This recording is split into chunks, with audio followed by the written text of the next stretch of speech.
last point of this terrific win for the Terps. The Terps had a big advantage on the glass. Yes, points in the paints, rebound, offensive rebounds. You gotta get your rebounds if you want to win a game in the NBA in the college ranks. You gotta get rebounds. You gotta get offensive rebounds.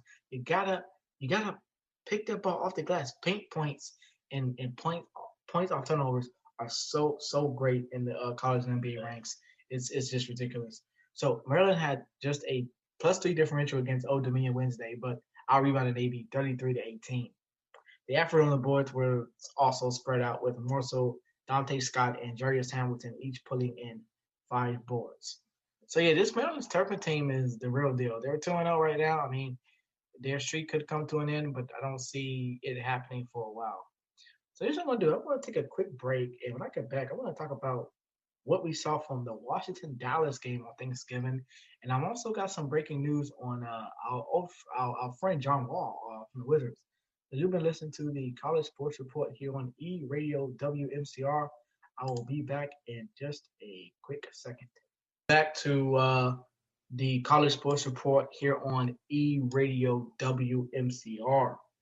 Now, quick fact for you all. I don't know if you guys saw the Thanksgiving game with Washington against the Dallas Cowboys, but wow, it was a nail burner. And now Washington, it sits in first place in their division behind Dallas, Philly, and the Giants. So the Washington football team played one of its most complete games this season in its 41-16 Thanksgiving victory win over the Dallas Cowboys. Here are 5 takeaways from Washington's second straight win. So apparently, number one has to be the outstanding play in the reemergence of Antonio Gibson as he introduced himself to the nation on Thanksgiving Day. So Antonio Gibson has been one of the best rookies since the start of the 2020 season. The third-round pick has used his power to break tackles, his shiftiness to slip through holes, and his speed to run away from defenders. Entering Thursday's game, Gibson averaged 4.5 yards per carry and led all rookie running backs with 8 rushing touchdowns. Washington fans have seen Gibson's skill set week in and week out, but Gibson introduced himself to the rest of the nation with his 136-yard, 3-touchdown performance against the Cowboys. He's the first rookie to score 3 touchdowns on Thanksgiving since rookie Randy Moss did it in 1998 when he was a member of the Minnesota Vikings. So Washington 3-2 in the division, and they sit at 4-7 overall, still in first place in the division. They made a concerted effort to feed Gibson early and often. He received 15 touches, 11 carries, and 4 receptions for 64 yards in the opening half, and his 5-yard touchdown gave his team a 7-3 lead at the end of the first quarter. Gibson was relatively quiet in the second and third quarters, but he delivered with the game on the line. Holding a 20-16 lead, Washington had just stuffed a fake punt to take over deep in Cowboys territory. On the next play, Gibson took the handoff and scampered 23 yards to the end zone. And on the next possession, Gibson's 37-yard score all but sealed the division-leading victory with 11 rushing touchdowns this season. So Gibson is 2 behind Alfred Morris for the rookie franchise record. So Antonio Gibson, he reminds me so much of number 26, our old running back, Clinton Portis. He reminds me so much of him. He reminds me of his speed, his athleticism, his ability to break tackles, his ability to stiff arm people, his ability to just break defenders' ankles the way he did on Thanksgiving. He did an awesome, phenomenal job, and he has a right to wear number 24, as Sean Springs wore it so well when he was with the then Washington Redskins. So I'm telling you, Antonio Gibson, he's just going to continue to get better. This guy is just in his first season with Washington, and he's already breaking records in a Washington football team uniform. And this guy, he's just going to continue to get better and better as his age and as years go by in the NFL. And he's just going to be that good, that great. Teams are going to be lined up to get him in free agency, but we're going to keep Gibson for a little while because this guy is just continuously breaking records. And I hope he can turn out to be a good running back that we need for a long, long time. Number 2, Washington was balanced on offense once again. Quarterback Alex Smith stuffed the stat sheet against the New York Giants and Detroit Lions, but those performances did not result in victories. Over the past 2 weeks, however, Washington has been much more balanced and secured victories because of it. Of Washington's 338 yards Thursday, the sixth straight game it has eclipsed 325 yards. 182 came on the ground and 156 were through the air. Smith relied on a strong running game and took what the defense gave him, which resulted in him completing 19 of his 26 passes and finding Logan Thomas for a 5-yard touchdown in the second quarter to put Washington ahead 17-10 in the first half. So his no mistake was a third quarter interception, which could have been game-changing if not for wide receiver Terry McLaurin running down Jalen Smith to save a touchdown. The Cowboys ended up setting for a field goal to pull within 20-16, the closest it would get for the rest of the game.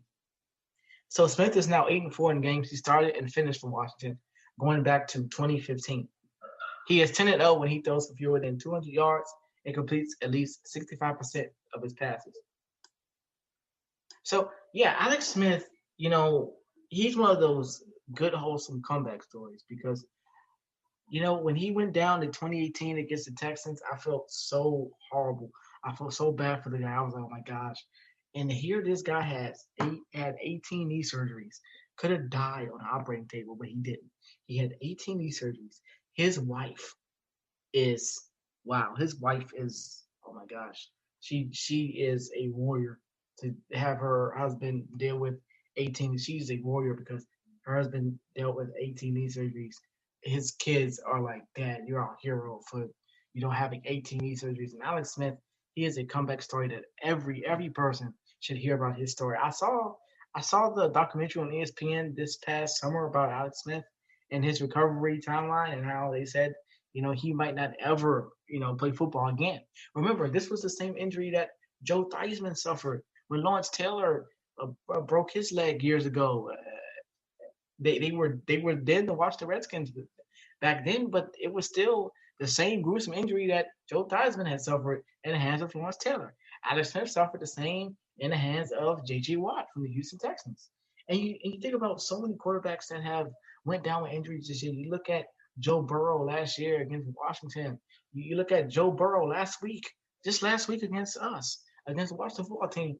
Joe Burrow goes down with a leg injury, a season-ending knee injury that could have cost him, his career, but it didn't. He'll be back next year, but at what cost? Because I'm hearing now that he might not even play next year. I mean, he might miss a couple of games next year.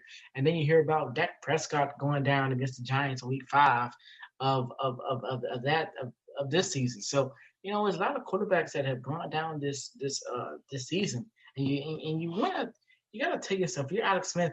You are so grateful that wasn't you again, because teams were still trying to rattle Alex Smith, make him a little confused about, should he still be out here playing? Alex Smith, don't let them confuse you, man. You're playing really good football right now. Keep it going, brother. Keep it going for the rest of the season. If they try to do something to you, keep it going. The refs aren't going to let that happen. Keep it going. Keep it going. And Terry McLaurin is another one.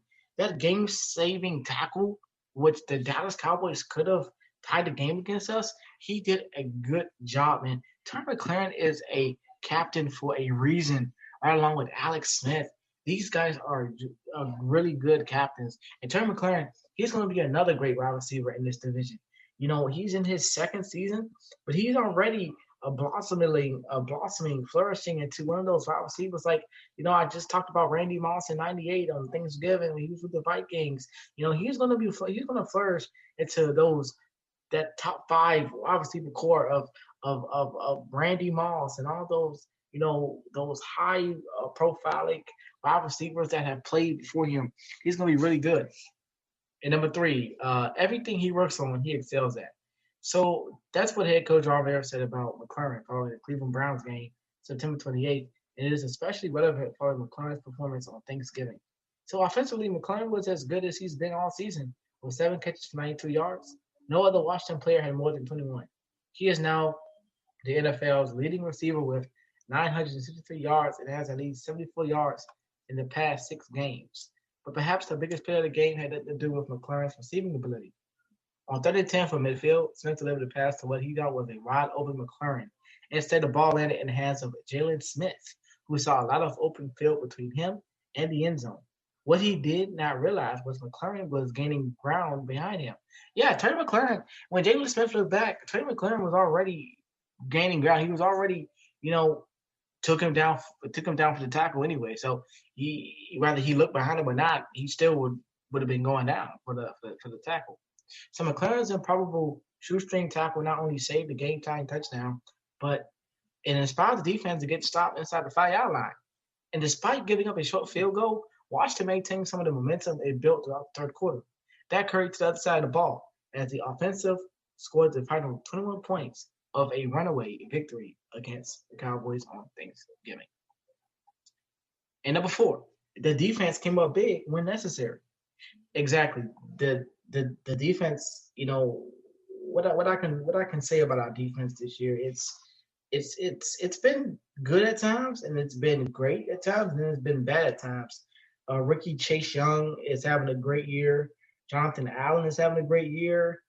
Darian Payne is having a good year. Cole Holcomb's having a great year. Ryan Kerrigan's having a great year. I had Matt Ioannidis before he went down, he was having a great year. Brandon Sheriff is having a great year.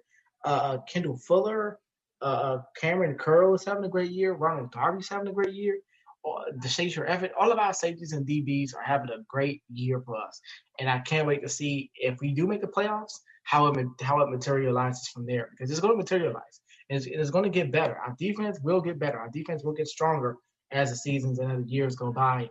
And since we have our new name, I mean, it's just going to continue to get better. So, as has been the case all season, the defense struggled early on. I just mentioned that. The Cowboys gained 132 yards and scored 10 points on the opening 2 drives, which included a 54-yard touchdown from quarterback Andy Dalton to wide receiver Amari Cooper. Washington has not allowed 7 plays of at least 50 yards this season, tied for the most in the NFL, and all of them have come in the first half. But from that point on, the players did everything defensive coordinator Jack Del Rio could have asked of them. They limited Dallas to 115 yards of total offense, sacked Dalton 3 times, and forced 2 turnovers. The second of which defensive end Montez Sweat returned for a 15-yard touchdown in the game's final minutes. So when the Cowboys had a first and goal from the 4-yard line after Smith's interception, the defense backed them up 6 yards, next 3 plays to force a field goal. That allowed Washington to hold on to a lead it would never relinquish. And there were several individual performances off note. Linebacker Cole Holcomb led the team with 10 tackles. Our defensive end Chase Young had a sack and 2 tackles for loss. And defensive tackle Tim Settle recorded his 4th sack in the past 5 games. Darian Payne and Jonathan Allen were also solid, clogging up the middle. So even the secondary bounced back from a slow start as cornerback Ronald Darby broke up 2 passes, and safeties Jeremy Reeves and Cam Curl made crucial plays in the second half. And I don't even talk about our defense. Let's talk about our defensive coordinator, Jack Del Rio. I mean, he coached the Jaguars and the Raiders, and he was defensive coordinators for a lot of teams going down the stretch. And you gotta understand, you gotta see it from Jack Del Rio's perspective. He was trying to make the play on the ball. This is how good defensive coach is supposed to do. You gotta make the plays on the ball. Troy Apke, he made a huge interception on Thanksgiving, and I'm very happy that we're now getting our defense intact, because if we're going to make a playoff run the end of the year, we gotta make sure our defense is intact, and we gotta make sure our offense is getting the job done. So great job, Coach Del Rio. And number 5, alone in first place in the NFC East. So it took Rivera 42 days to get his first 2 wins as Washington's coach. His next 2 games in the span of 5 days. After back-to-back victories, Washington is now in sole possession of first place in the NFC East standings, though that distinction may be short-lived. As New York Giants, who are 3-7, defeat the Cincinnati Bengals on Sunday, they'll move into first place because of their 2 victories over Washington this season. And if the Philadelphia Eagles, 3-61, beat the Seattle Seahawks on Monday Night Football, they'll jump both Washington and the Giants. But still, Washington has to feel very good about how it played Thursday and where it stands in division entering the final stretch. The Cowboys enter Week 12 with the easiest remaining schedule, and now Washington is a game up on them, and they have the tiebreaker. So Washington has a difficult stretch coming up against the Steelers, the San Francisco 49ers, and Seattle Seahawks. But the Eagles and Giants remaining games are tough as well.